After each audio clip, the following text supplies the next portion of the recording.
우리 이번에는 우리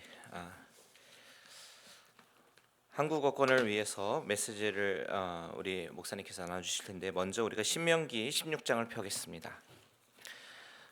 신명기 16장 우리 13절에서 17절의 말씀입니다. 제가 가진 성경책은 구약성경 286페이지에 있습니다. 신명기 16장 13절에서 17절 말씀, 우리 저와 여러분들 한 절씩 교독하도록 하겠습니다. 제가 먼저 읽겠습니다. 너희 타작마당과 포도주 틀에 소출을 거두어 들인 후에 이레 동안 초막절을 지킬 것이요, 절기를 지킬 때에는 너와 내 처녀와 노비와 내 성중에 거주하는 레위인과 객과 고아와 과부와 함께 즐거워하되, 내 하나님 여호와께서 택하신 곳에서 너는 이레 동안 내 하나님 여호와 앞에서 절기를 지키고 내 하나님 여호와께서 내 모든 소출과 내 손으로 행한 모든 일에 복 주실 것이니 너는 온전히 즐거워할지니라. 너희 가운데 모든 남자는 1년에 3번 곧 무교절과 칠칠절과 초막절에 내 하나님 여호와께서 택하신 곳에서 여호와를 배웁되 빈손으로 여호와를 배웁지 말고, 다 같이 있습니다. 각 사람이 내 하나님 여호와께서 주신 복을 따라 그 힘대로 드릴지니라. 아멘. 이 시간에는 우리 사우스베이 새생명교회 담임 목사님이신 나영호 목사님께서 추수감사절의 감사라는 제목으로 말씀을 전해 주실 때 큰 은혜 받으시기를 바랍니다.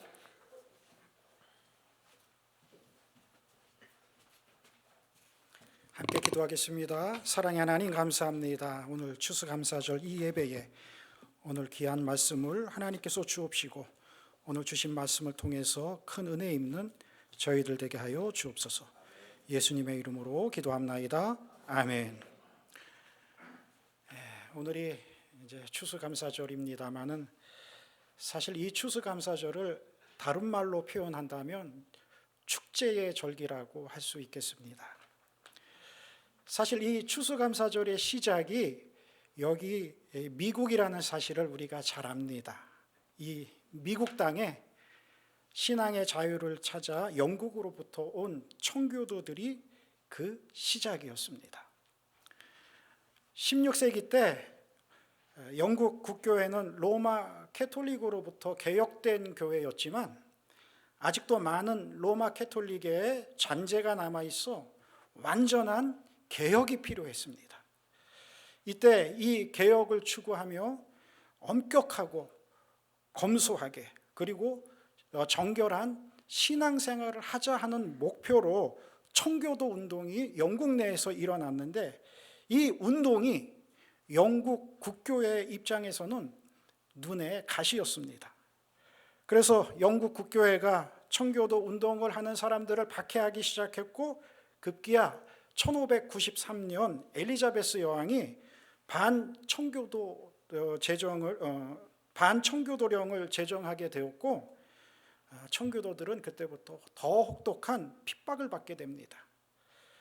이에 우리 청교도들은 신앙의 자유를 찾아서 조국 영국을 버리고 메이플라워라는 배를 타고 그 긴 대서양을 횡단하여 하나님께서 인도해 주신 땅, 여기 미국 동부 매사추세츠주에 있는 플리모스의 1620년 혹독한 추위, 그 겨울에 12월 달에 닻을 내리고 그곳에 뿌리를 내려 교회를 세우고 나라를 세워서 지금의 미국이 된 것입니다. 이들은 자기의 조국을 버리면서까지 신앙의 자유를 갈구했던 사람들입니다. 이들이 처음 낯선 이 땅에 머물 때에 많은 어려움도 있었습니다. 낯선 기후, 풍토, 거기에다가 인디언들의 끊임없는 도전까지 그들의 어려움은 하나둘이 아니었습니다. 그러나 그들은 그 황무지를 개척하여 농사를 짓고 그것을 처음 수확했을 때 하나님께 감사의 축제를 드렸는데, 그것이 추수감사절의 시작이고 오늘날의 추수감사절로 이어졌던 것입니다. 그렇다면 이 추수감사절에 대한 성경적 유래는 없는 것인가? 생각하기에 성경적으로는 이게 어디 있나, 추수감사절이라는 단어 자체가 성경에 없는데 라고 생각할 수 있지만, 그러나 성경을 보면 이 추수감사절에 대한 유래가 성경에서 시작되었다는 것을 금방 알게 됩니다. 구약에 보면 이스라엘 사람들이 전통적으로 지키는 3대 절기가 있습니다. 유월절, 칠칠절, 초막절이 그것인데요. 유월절은 무교절이라고도 하고, 칠칠절은 맥추절, 오순절이라고도 하고, 그리고 초막절은 수장절 혹은 성막절, 장막절이라고 하는데, 이 초막절에 해당되는 이 수장절은 수장, 이건 한자어입니다. 수장절 이렇게 하는데, 거둘수에 감출장, 그래가지고 수확한 것을 거두어서 창고에 모아 놓는다라는 의미입니다. 근데 이 수장절에 대한 그 성경 말씀이 출애굽기 23장 16절 하반절에 있는데, 거기에 보면 이렇게 기록되고 있습니다. 하반절부터 읽겠습니다. 수장절을 지키라. 이는 내가 수고하여 이룬 것을 연말에 밭에서부터 거두어 저장함이니라. 이 말씀처럼 이스라엘 백성들은 가을에 추수를 끝내면 곡식을 거두어 창고에 쌓아둔 다음에 정말 창고에 가득 쌓인 그 곡식을 보면서 안 먹어도 배가 부를 정도로 마음이 뿌듯해가지고 7일 동안 감사하면서 하나님께 감사의 절기를 지켰습니다. 그것이 바로 오늘날 우리가 지키는 초막절과 같은 의미입니다. 그렇다면 여기 미국에서 처음 정착했던 청교도들과 그 후손들은 이 추수감사절을 어떻게 지켰는가? 여기 초기에 정착했던 청교도들과 그 후손들은 추수감사절 때 옥수수 5개를 식탁에 올려놓고, 옛날 선조들이 여기 미국 땅에 처음 정착했을 때 하나님으로부터 받은 은혜를 회상한다고 합니다. 처음 영국을 떠나 처음에는 바로 여기 미국에 도착하지 못하고 뉴 잉글랜드라는 인근에 도착해서 한 해 겨울을 지냈는데, 그 한 해 겨울을 지내면서 이들이 먹을 것이 없어가지고 떠날 때 가지고 온 유일한 양식인 옥수수를 아껴가면서 1인당 하루에 5개를 배급받아서 그것으로 연명했었습니다. 더구나 그들이 뉴 잉글랜드를 출발해서 미국에 도착했을 때에는 겨울이었는데, 그때도 겨울이었어요. 먹을 것이 없어서 첫 겨울을 보내는 중에 그곳에 도착했던 사람들이 모두 102명이었는데 그 해 겨울에 그 인원의 반수가 죽었습니다. 굶고 추위에.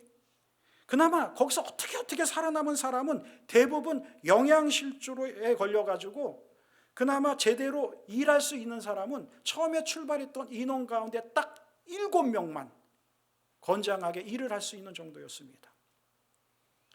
그럼에도 불구하고 그들은 추위와 질병 그리고 인디안들의 끊임없는 도전을 받는 고통 속에서도 후회하면서 다시 영국으로 돌아가자고 하는 사람은 한 사람도 없었습니다. 오히려 그들은 그러한 악조건 속에서도 그곳에 그대로 남아서 땅을 일구어 씨를 뿌리고 감자를 심고 옥수수를 그리고 호박을 심었습니다. 그리고는 그의 가을에 그 열매를 거두는 추수를 하게 되었을 때 하나님의 은혜가 너무나 감사해서 눈물의 감사 예배를 드렸던 것입니다.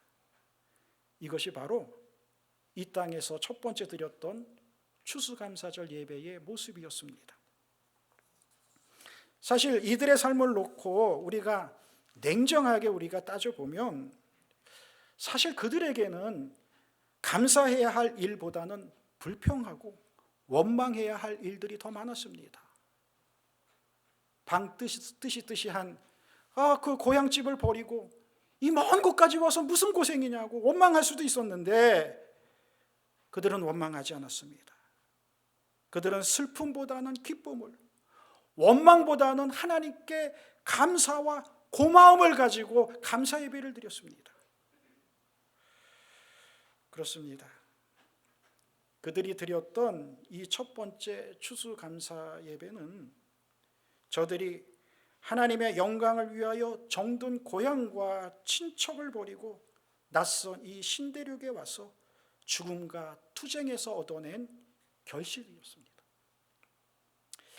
이 자리에 모인 사랑하는 여러분, 우리도 지금 하나님 앞에서 추수감사절 예배를 드립니다. 오늘 이 예배를 드리는 우리들의 마음은 어떻습니까? 진정 1년 동안 수고한 것들을 마음껏 거둬들인 것에 대한 감사가 넘치십니까? 아니면 이 추수감사절 때 남들은 이것도 거둬들였다 그러고 저것도 거둬들였다 그러고 풍성하게 많은 것을 얻었다고 하는데 나는 뭐지? 내가 뭘 거둬들였나? 체념하고 있지는 않는지요. 남들은 하나님께서 축복을 해주셔서 뭐 사업도 잘 되고 장사도 잘 되고 모든 게 잘 된다고 하는데 나는 이렇게 되는 일이 없지? 원망해 보지는 않았는지. 사랑하는 여러분, 혹 지금 나의 모습이 뭐 하나님께 드릴 것이 없는 그런 부족한 모습이라도 감사할 수 있어야 합니다. 왜냐? 저 청교도들을 봅시다. 저 청교도들이 이 미국으로 이주한 것은 먹을 것을 구하고 입을 것을 얻으려고 온 것이 아닙니다. 더 좋은 환경에서 더 행복하게 살려고 온 것이 아닙니다. 그저 하나님 잘 섬기려고, 하나님과 더 가까이 살면서 신앙을 가지고 마음껏 찬양하고 예배드리고 싶어서 이 땅에 온 것입니다. 예수님은 마태복음 6장 25절 이하에서 말씀하셨습니다. 너희가 목숨을 위하여 무엇을 먹을까, 무엇을 마실까, 무엇을 입을까 염려하지 말라. 공중에 나는 새도 하나님께서 다 먹여 살리시는데 하물며 너희들을 하나님께서 굶어 죽게 하겠느냐? 여러분, 하찮은 공중에 나는 새도 하나님께서 먹여 살리시는데 그 귀한 당신의 사랑하는 자녀들을 하나님께서 왜 먹여 살리지 아니하시겠느냐? 너희는 그렇게 살지 말아라. 하나님께서 너희를 먹여 살리신다. 그러니 걱정하지 마라. 그런 염려는 이방인들이나 하는 것이니라. 할렐루야. 여러분, 우리가 살면서 느끼지 못하고 사는 감사한 일이 얼마나 많습니까? 한번 찾아보세요.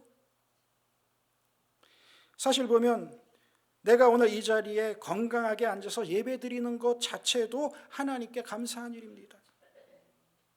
내가 숨쉬고 하루하루 살아가며 매일 아침 기분 좋게 눈 뜨며 일어나는 것도 하나님의 은혜 아닙니까? 우리가 우리의 삶을 놓고 생각해 보면 온통 하나님의 은혜라는 거예요.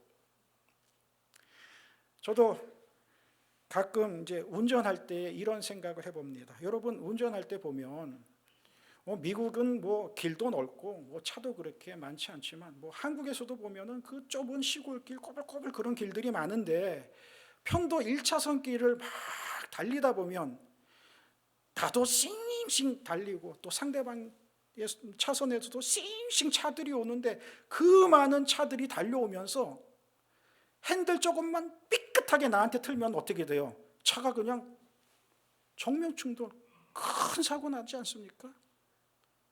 그런데도요, 운전하면서 순간순간 하나님께서 내 차뿐만 아니라 나를 향해서 달려오는 이 차도 하나님께서 지켜주셔서 매일매일 몇십 년 동안 제가 운전하면서 그런 사고 안 당한 것, 그거 감사하다.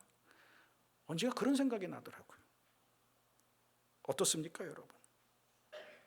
때로는 우리가 뭐 내 잘못은 없는데 어떤 차가 확 와가지고 내 차를 들이박아서 그냥 크게 막 사고를 당한 일도 있어요. 야, 저 정도 사고라면은 저 차 안에 탄 사람 그냥 뭐 중상 아니면 죽었을 거다. 그런 사고일지라도 하나님께서 차는 망가지게 하시고 나는 온전하게 하나님께서 보호해 주셨어. 할렐루야. 그 얼마나 큰 은혜예요. 이런저런 우리가 발견하지 못하고 미처 생각하지 못하는 그런 하나님의 은혜를 우리가 모르고 감사할 줄 모르고 산다면 우리 인생은 그저 세상 사람들과 같이 그냥 불평불만만 하고 사는 그런 인생이 되고 말 것입니다. 제가 여기 미국에 한 17년 전에 왔는데요. 미국에 와서 한 달 만에 어떻게 여기 토렌스 제일장로교회 부목사로 부임을 하게 됐습니다. 부임하고 얼마 안 있다가 제가 담당하는 교구 구역에 젊은 40대 집사님 부부가 계셨는데 이렇게 보니까 그렇게 믿음이 깊어 보이진 않아요. 그런데 어느 날 이 부인 집사님이 암에 걸렸다는 그 진단을 받고 그 얘기를 제가 듣게 됐습니다. 갑자기 큰 일을 당했으니 얼마나 실망하고 얼마나 고통스럽겠어요. 그런데 이 집사님 부부가 얼마 동안 신앙으로 그 시험을 잘 이겨내는 것 같더니 갑자기 저한테 찾아와서 이런 얘기를 합니다. 목사님, 혹시 다음 주일 2부 예배 때에 저희 부부가 헌금송 특송을 좀 하면 안 되겠습니까? 사실 여러분 아시겠지만 토레스 제일장로교가 크잖아요. 거기 뭐 특송하려면 아무나 안 되는 자리예요. 그거는 뭐 성가대 대원이나 솔리스트나 특별히 뭐 검증된 그런 분들이 예배부와 상의해가지고 이제 특송을 하는데 여차저차 해가지고 어떻게 허락이 돼서 이제 부부가 찬양을 하게 됐어요. 그런데 어떤 찬양을 하게 됐냐 하면은 이 모니터에 한번 띄워봐 주세요. 가사를. 날 구원하신 주 감사라는 찬양인데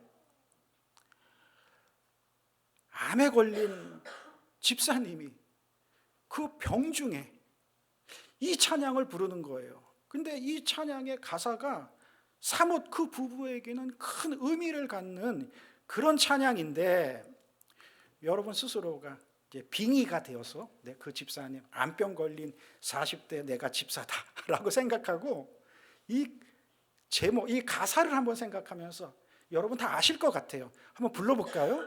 날 구원해 주신 감사.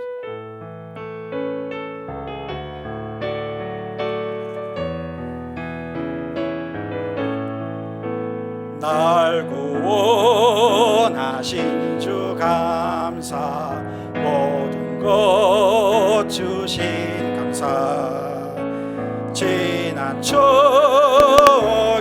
내 감사 내 곁에 계시 향기로운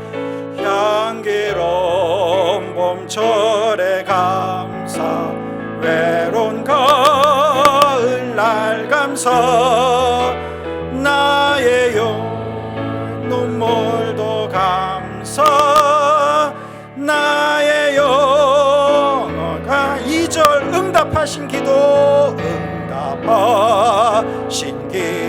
감사 거절하신 것 감사 헤쳐나온 풍랑 감사 모든 것 채우신 아픔과 기쁨도 감사 절망 정의로 감사 청량 못할 은혜 감사 크신 사랑 3절 길가에 장미꽃 감사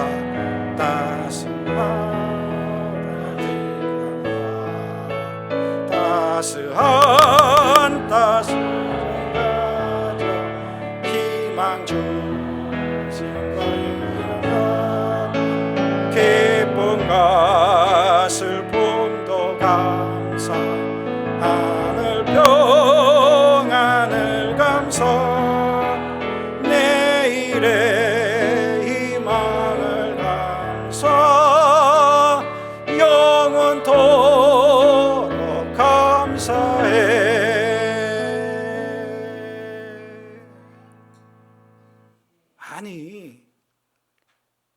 지금 암에 걸려가지고 내일 죽을지 모레 죽을지 모르는 그런 처절한 상황인데, 이 부부가 앞에 나와가지고 마이크를 들고 둘이서 마이크 하나를 가지고 그렇게 다정하게, 얼굴은 얼마나 행복한지 저만, 그리고 우리 구역만 아는 거예요. 그분이 암병 환자였고, 그래서 찬양 특별히 하는데 성도들은 몰라요. 어떤 부부가 와서 오늘 생소하게 찬양을 하네.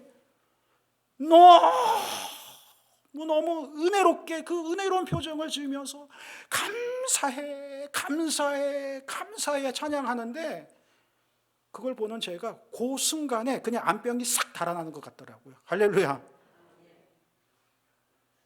여러분, 무슨 감사의 조건이 있어요? 그 집사 부부에게. 왜 나에게 이런 시험을 주세요 하는 원망이 없어요. 불평이 없어요. 감사해요. 우리 2절 한번 다시 띄워볼까요? 2절 보면은요, 응답하신 기도 감사. 당연히 응답해 주셨으니까 감사하죠. 그런데요, 거절하신 것도 감사하대요. 거절하신 것도. 내가 기도했는데 응답 안 해주시는 것도 감사하대요. 하나님의 뜻이 있겠지. 헤쳐나온 풍랑도 감사하고 모든 것 채워주심에 감사하는데 아픔과 기쁨도 감사하대요. 여러분, 이런 신앙 고백이 쉽게 나올 수 있겠습니까? 자기가 절망 중에 있는데 그 절망 중에 아마 하나님의 말씀으로 기도 중에 위로를 받은 것 같아요. 그래서 감사하대요. 측량 못할 은혜 감사, 크신 사랑 감사해, 이러고 하나님 앞에 찬양하는데 하나님이 그 기도 안 들어주시겠어요? 야, 너 병에 걸려가지고 내일 모레 죽는데 그것도 감사하냐? 네, 감사해요 주님, 감사해요, 감사해요. 그래, 내가 고쳐주마. 싹 얼마 안 가가지고 완치됐습니다. 할렐루야. 하나님의 은혜 아닙니까?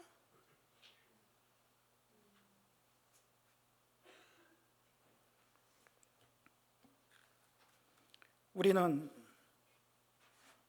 이 땅에 살면서 원망의 조건, 불평의 조건을 가지고 우리가 불평하기보다는 내가 하나님 앞에 받은 은혜가 무엇이지?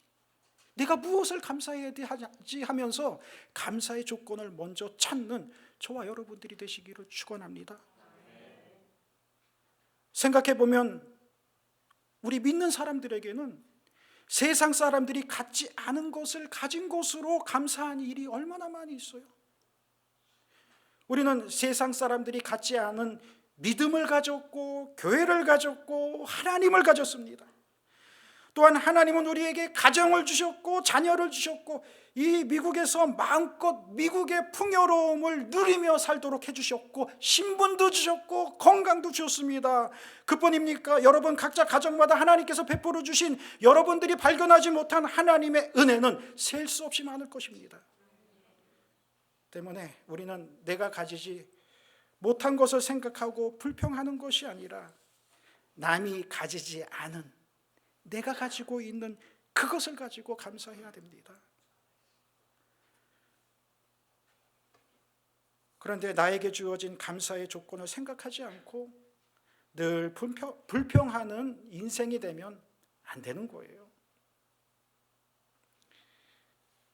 이 옆에 멕시코의 어떤 마을에 온천과 냉천이 가지런히 솟아서 흐르는 신기한 그런 강이 있다고 합니다. 조그만 대가 같은 강이죠.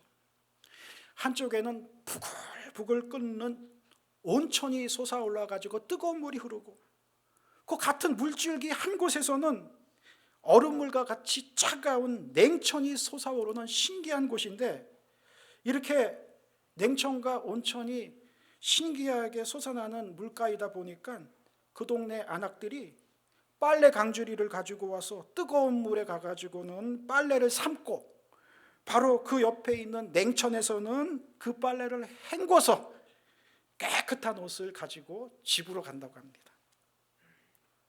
그 모습을 본 어떤 관광객이 안내하던 멕시코 가이드에게 물었대요. 이곳에 사는 여자들은 참 좋겠습니다. 왜요? 아니 이렇게 찬물 뜨거운 물이 저렇게 나오니 빨래를 저렇게 하고 또 냉탕 온탕 왔다 갔다 하면서 사우나도 마음껏 공짜로 하게 되니 얼마나 좋습니까? 이곳 사람들은 이런 냉천과 온천을 주신 하나님께 감사하는 마음이 많겠군요. 그랬더니 이 멕시코 가이드 대답이 천만에요. 왜요? 이곳 여자들은 감사하기보다는 불평이 많습니다. 뭐가 불평인데요? 냉탕, 온탕이 나오는 것은 좋은데 비누가 안 나온다고 불평입니다.